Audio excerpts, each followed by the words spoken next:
प्यारे विद्यार्थियों, आज के इस चैप्टर के दूसरे क्लास में हम लोग पढ़ेंगे कि परपोषण किसे कहते हैं, परपोषण कितने प्रकार के होते हैं, पौधों में किस प्रकार से पोषण की क्रिया होती है।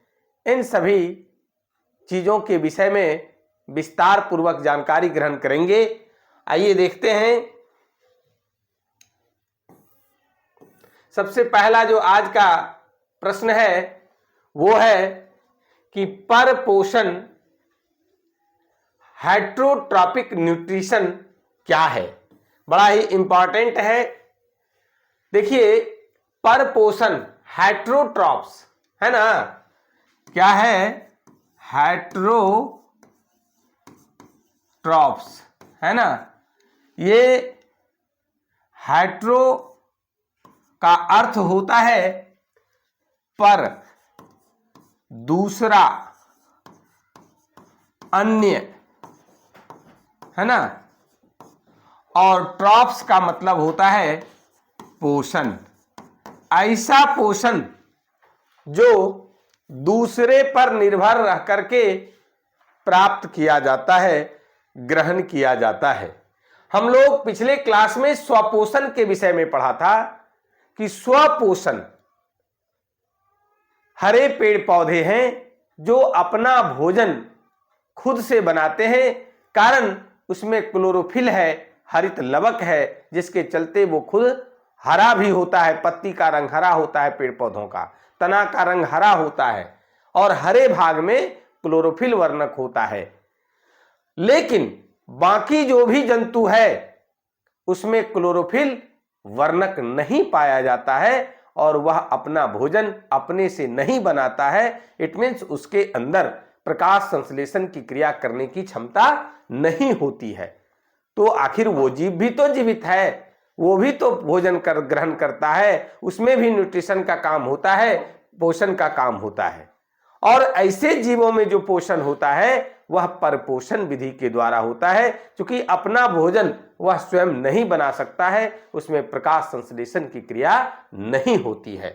परपोषण वह प्रक्रिया है, आइए देखें, जिसमें जीव अपना भोजन स्वयं संश्लेषित नहीं कर किसी न किसी रूप में अन्य स्रोतों से प्राप्त करते हैं, है ना। इस विधि से भोजन करने वाले जीव परपोषी कहलाते हैं, हेट्रोट्रॉप्स कहलाते हैं। हेट्रोट्रॉप्स का मतलब हम लोगों ने सीखा, पर यानी दूसरा, दूसरे से भोजन ग्रहण करने वाले को परपोषी जीव कहते हैं। दूसरे जीवों से या अन्य स्रोतों से भोजन ग्रहण करने की प्रक्रिया परपोषण कहलाती है, हेट्रोट्रॉपिक न्यूट्रिशन कहलाती है। अब है कि परपोषण तीन प्रकार के होते हैं। पहला है मृत जीवी पोषण, सैप्रोफाइटिक न्यूट्रिशन, परजीवी पोषण। दूसरा जो है परजीवी पोषण, पैरासाइटिक न्यूट्रिशन, और तीसरा है प्राणी संपोषण, होलोजोइक न्यूट्रिशन। अब हम लोग बारी बारी से देखेंगे एक एक करके कि मृत जीवी पोषण क्या है, परजीवी पोषण क्या है और प्राणी संपोषण क्या है। बहुत ही महत्वपूर्ण प्रश्न है ना। इसको ध्यान पूर्वक हम लोग देखेंगे।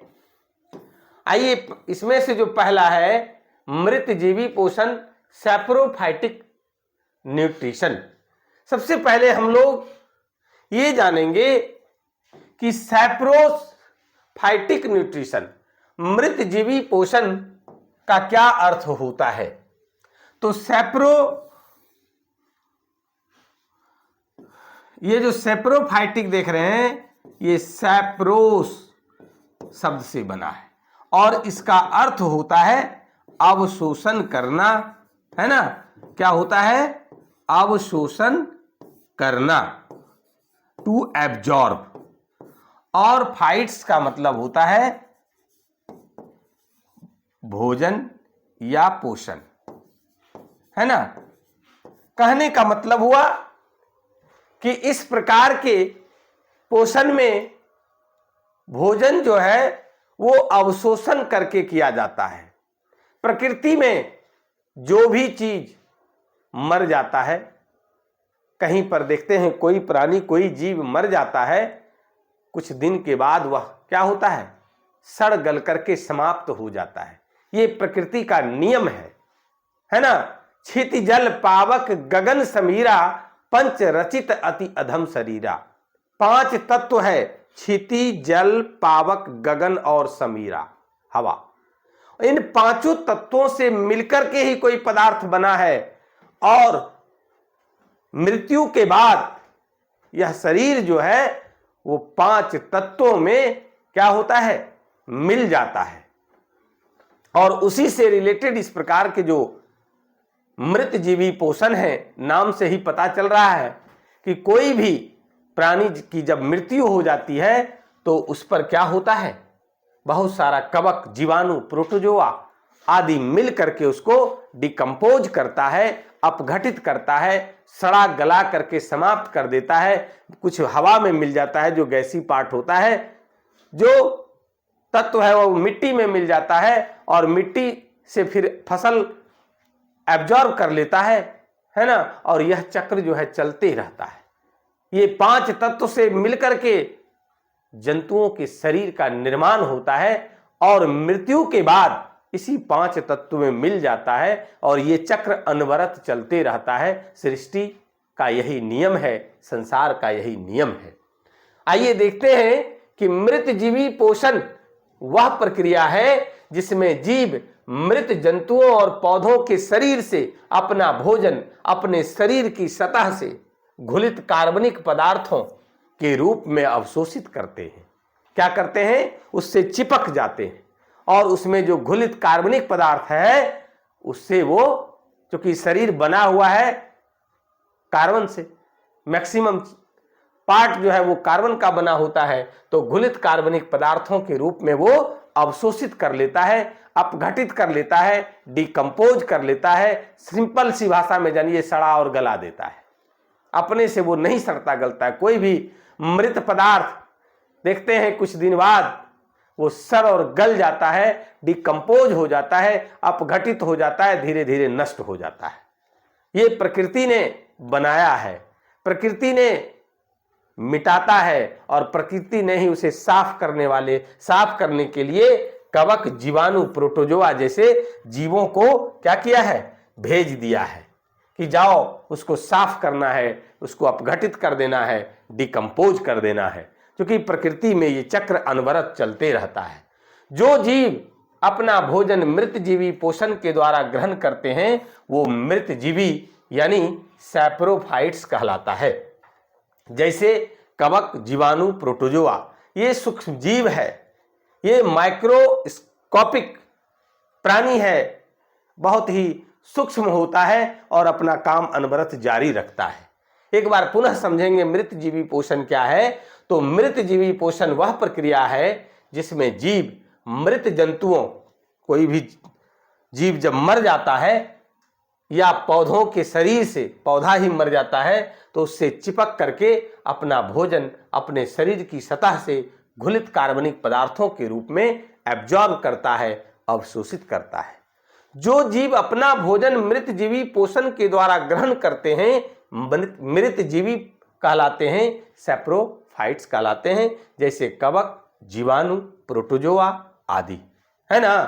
तो हम लोगों ने देखा परजीवी पोषण क्या है, और परजीवी पोषण के पहला जो प्रकार है मृत जीवी पोषण, उसको हम लोगों ने देखा। आगे देखेंगे कि परजीवी पोषण, पैरासाइटिक न्यूट्रिशन किसको कहते हैं, है ना। पैरासाइटिक न्यूट्रिशन क्या है, तो हम लोग ये जानेंगे कि सबसे पहले पैरासाइटिक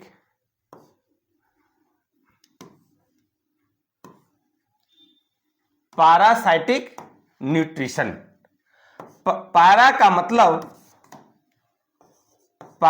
मतलब होता है पार्श्व यानी बगल वाला या बगल वाले, पड़ोसी भी कह सकते हैं।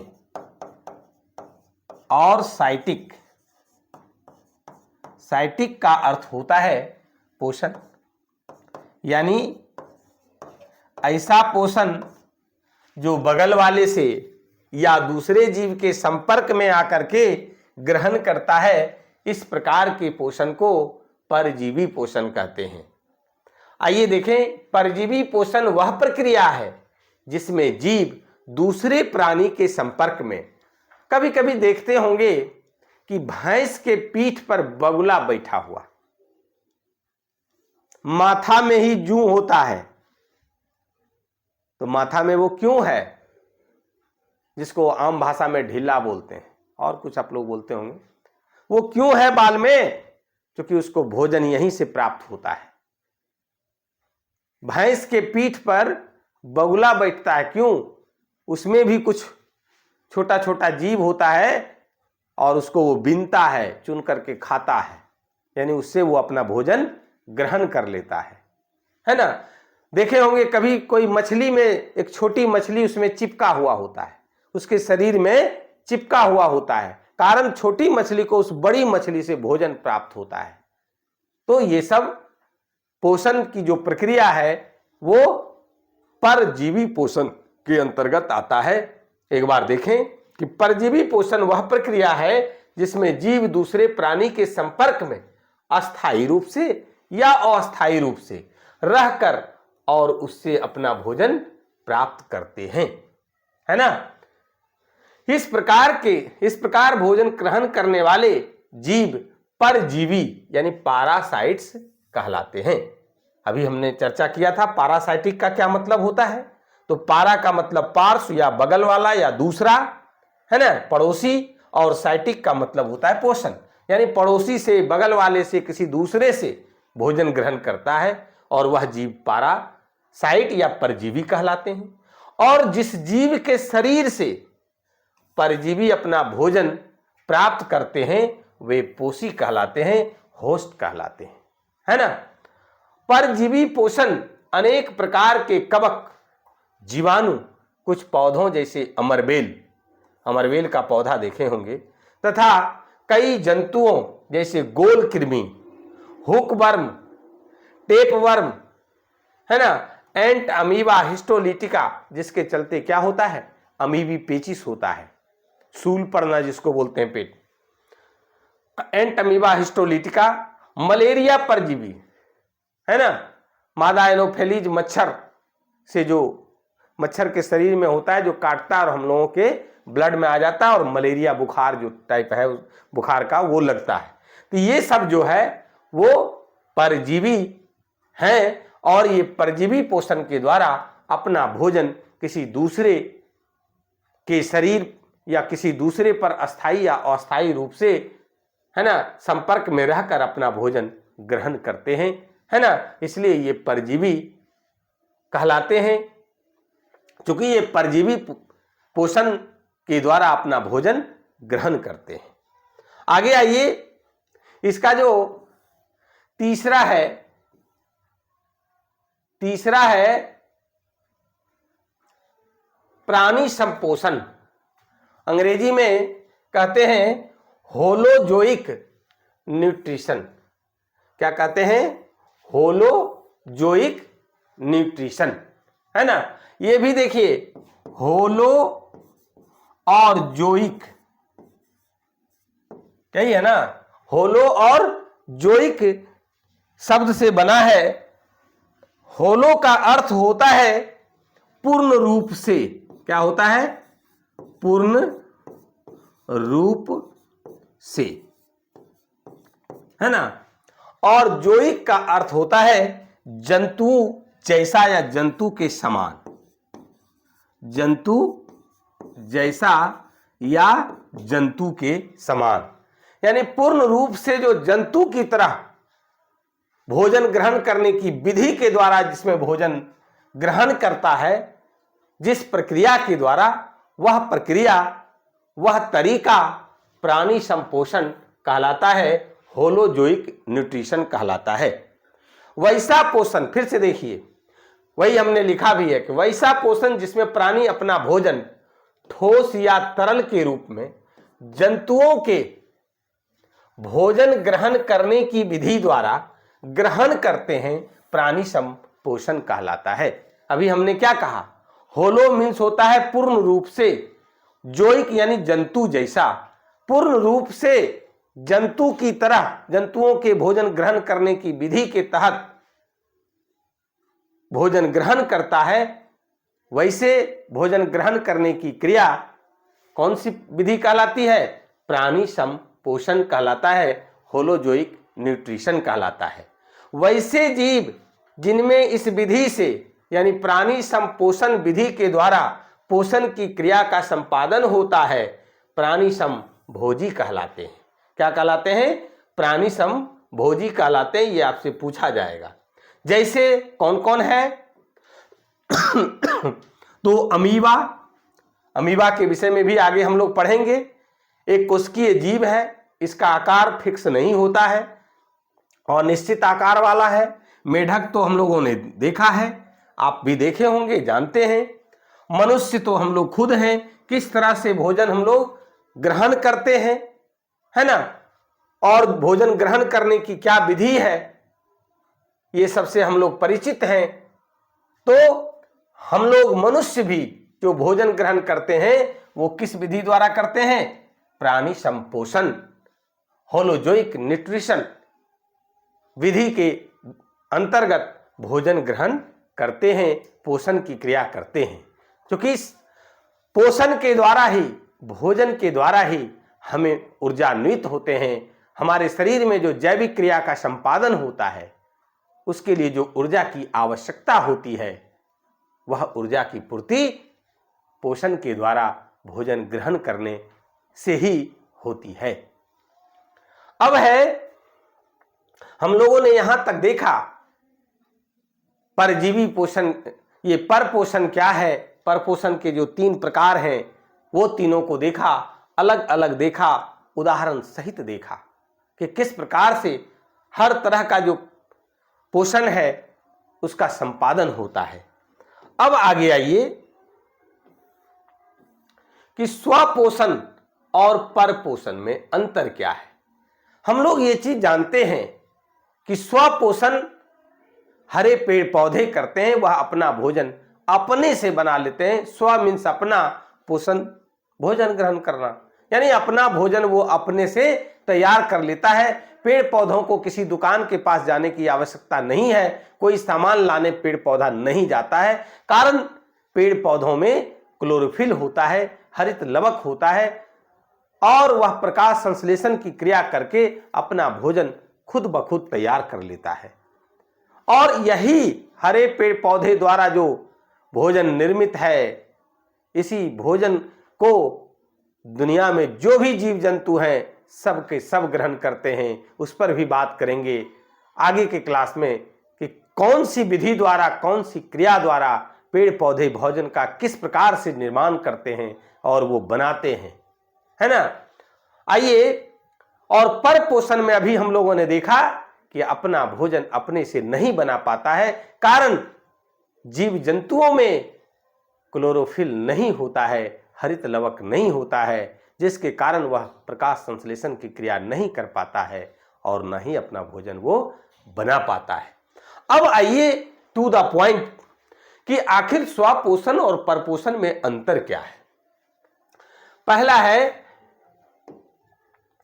कि स्वपोषण जो है, स्वपोषण में जीव सरल अकार्बनिक अणुओं से जटिल कार्बनिक अणुओं का संश्लेषण करते हैं। हम लोग आगे के क्लास में पढ़ेंगे कि किस प्रकार से हरे पेड़ पौधे प्रकाश संश्लेषण की क्रिया के द्वारा CO2 और H2O, इसमें भी 6H2O लगता है, अभी उस पर हम बात नहीं कर रहे हैं, यानी CO2 और H2O को ही यहां पर सरल अकार्बनिक अणु कहा जा रहा है। इससे क्या बनाता है, C6H12O6 यानी ग्लूकोज बना रहा है। कौन, यही ना भोजन है। हम लोग जो भोजन ग्रहण करते हैं, फाइनली पाचन होकर के भी वो क्या बनता है, ग्लूकोज ही बनता है। हम लोग धीरे धीरे आ रहे हैं चैप्टर पर, वीडियो के अंत तक बने रहिए, हर दिन वीडियो को देखिए, खूब मजा आएगा, है ना। तो हरे पेड़ पौधे जो स्वपोषण के द्वारा अपना भोजन ग्रहण करते हैं, उसमें क्या होता है कि सरल अकार्बनिक अणुओं यानी CO2 और H2O से क्या बनाता है, जटिल कार्बनिक अणु यानी ग्लूकोज बनाता है। इसी ग्लूकोज को हम लोग क्या बोलते हैं, फ्रुक्टोज भी, सुक्रोज भी, माल्टोज भी, है ना, कार्बोहाइड्रेट भी इसको बोलते हैं। और यही भोजन हम लोग भी जब ग्रहण करते हैं तो फाइनली यही ग्लूकोज बनता है। ये काम कौन करता है और कहां होता है, ये स्वपोषण में होता है, हरे पेड़ पौधों के द्वारा होता है। लेकिन परपोषण में क्या होता है, तो परपोषण में जंतुओं द्वारा ग्रहण किए गए जटिल कार्बनिक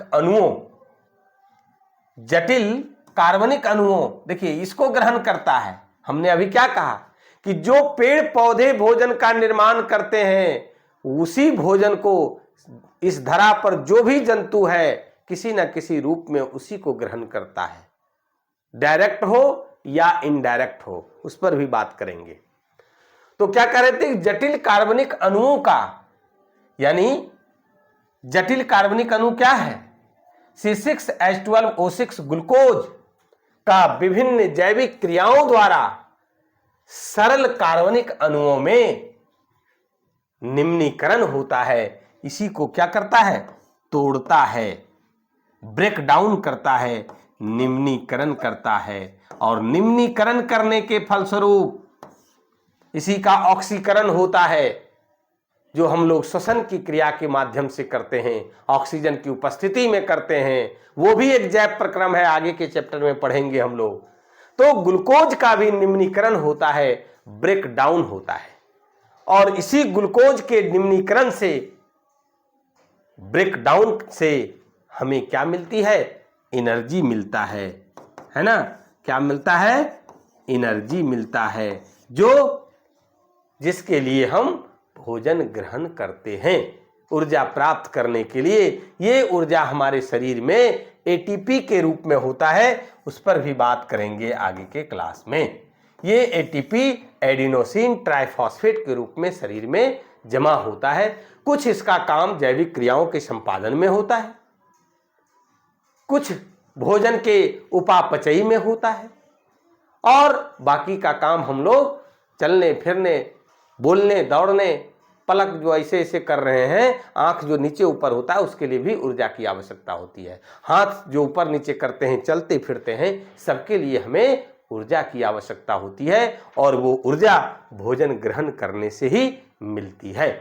तो अभी हम लोगों ने क्या सीखा कि स्वपोषण में सरल अकार्बनिक अणुओं से जटिल कार्बनिक अणुओं का निर्माण होता है, जबकि परपोषण में क्या होता है कि जटिल कार्बनिक अणु जो भोजन के रूप में जंतु ग्रहण करते हैं, इसका निम्नीकरण होता है, और निम्नीकरण के द्वारा सरल कार्बनिक अणुओं में बदल जाता है, CO2 में बदल जाता है, जो सांस लेकर के फिर हम क्या करते हैं, नासिका छिद्र के द्वारा हम बाहर निकाल देते हैं, और इससे ऊर्जा मिलती है। इस पर भी हम लोग विस्तार पूर्वक चर्चा करेंगे।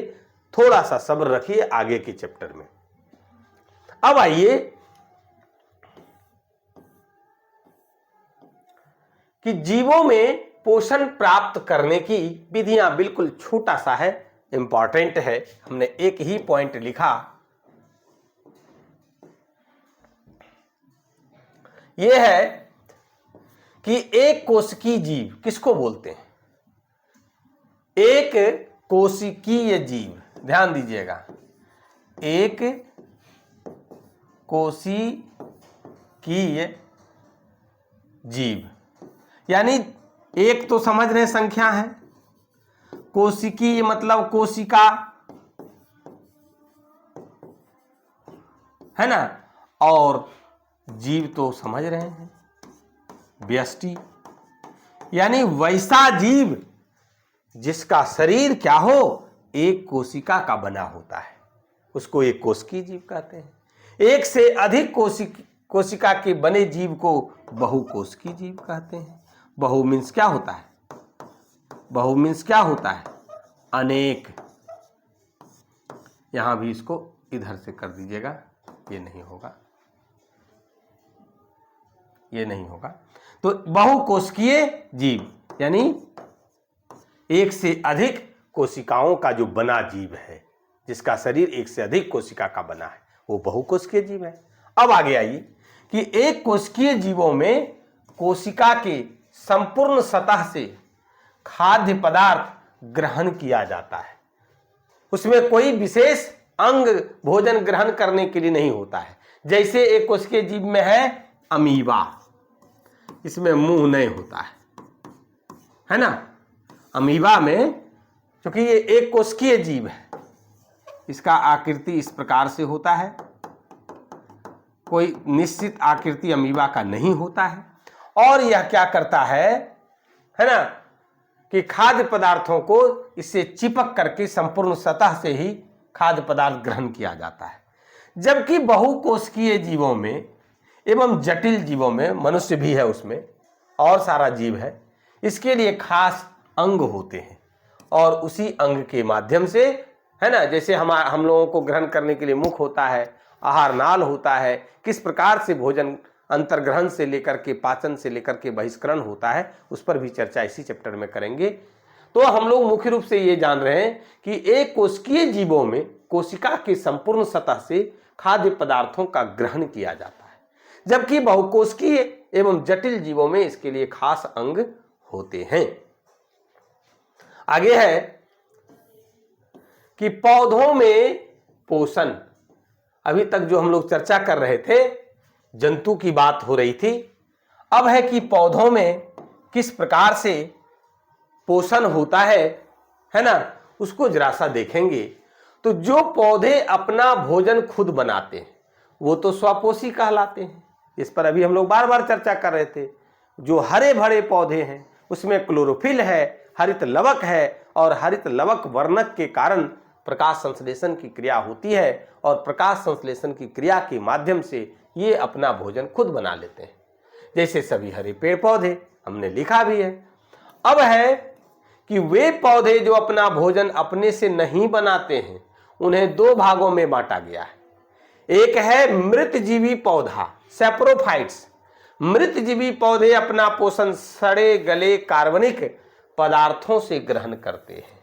जैसे गोबर छत्ता, मशरूम को देखा होगा, वो हरा नहीं होता है, उसमें प्रकाश संश्लेषण की क्रिया नहीं होती है, कारण उसमें क्लोरोफिल पिगमेंट नहीं है, क्लोरोफिल वर्णक नहीं है। तो वो क्या करता है, कैसे भोजन ग्रहण करता है? तो सड़े गले कार्बनिक पदार्थों से वो भोजन अपना ग्रहण करता है। दूसरा है परजीवी पोषण, परजीवी पौधे, पैरासाइट प्लांट। तो परजीवी पौधे अपने पोषण के लिए दूसरे पौधों पर आश्रित रहते हैं, निर्भर रहते हैं। जैसे अमरबेल है ना, कसकुट्टा, अमरबेल का पौधा आप देखे होंगे, वो किसी दूसरे वृक्ष पर या वनस्पति पर होता है, ना उसका जड़ होता है, ना उसको किसी से, वो उससे चिपक करके अपना भोजन ग्रहण कर लेता है ना। तो इस तरह से हम लोगों ने देखा कि पौधों में पोषण किस प्रकार से होता है ना। आज के क्लास में हम लोगों ने जो सीखा, इसको बार बार आप देखिए। आगे के क्लास में हम लोग देखेंगे, सीखेंगे, बहुत ही इंपॉर्टेंट टॉपिक है कि प्रकाश संश्लेषण क्या है, किस प्रकार से होता है और किस प्रकार से हरे पेड़ पौधे भोजन निर्माण करते हैं। आज की क्लास में बस इतना ही। धन्यवाद।